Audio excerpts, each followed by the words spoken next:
Welcome. In this video, we're going to look at the Leagues feature of the HSMaster software program. After opening the program, you'll find the Leagues tab on the left side of the screen. Clicking on that tab will open the Leagues page, and you will see buttons for Setup, Scores, and Reports.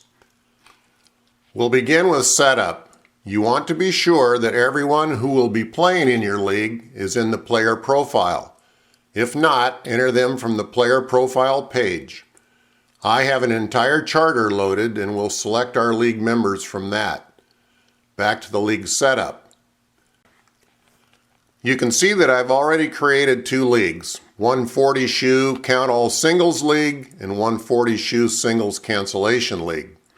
There is a team feature built into the program, but that will be covered in another session.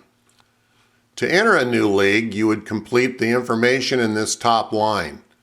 The first box is a sanction number. Contact the National Sanction League Director for assistance with this. Next, you can enter a league name, a location, and a director. The next four boxes will define how your league will be formatted.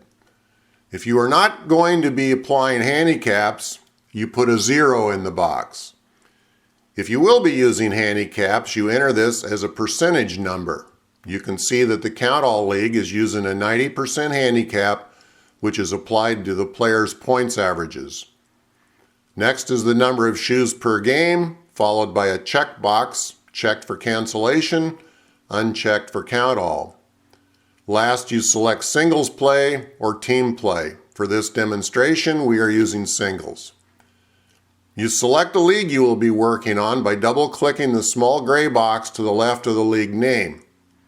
This will make the player list section active. This box shows all the players in the player profile.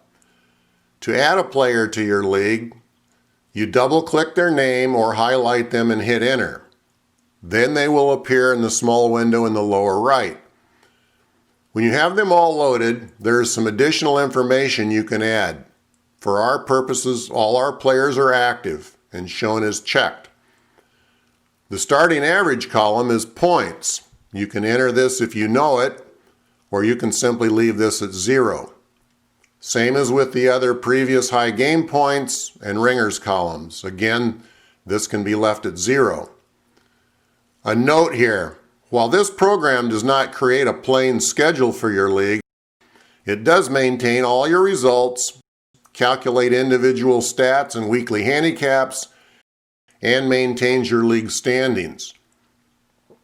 Once you've completed your first week of play, you go to the Scores button and select your league. You will see your player list in the lower left portion of the window. Double-click on a player's name to enter each game results in the Game Scores window.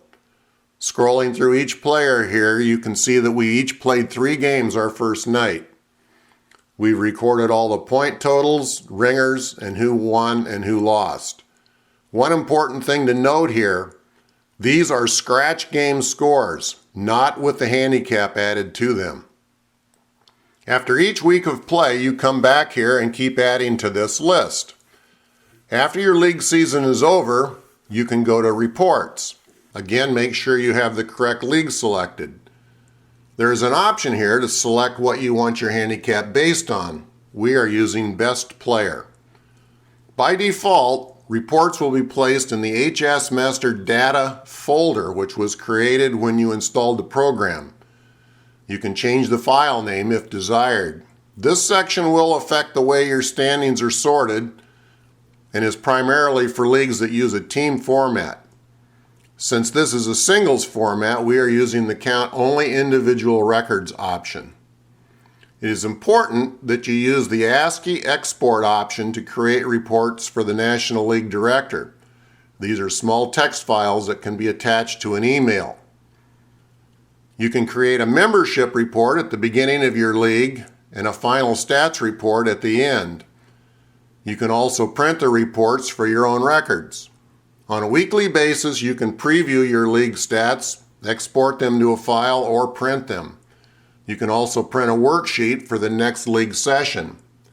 It's limited to 3 games, however, and may not fit your format. Lastly is the Archives Now button. Read the statement here carefully. It's not necessary for you to do this. You can simply create a new league when you start playing the next season.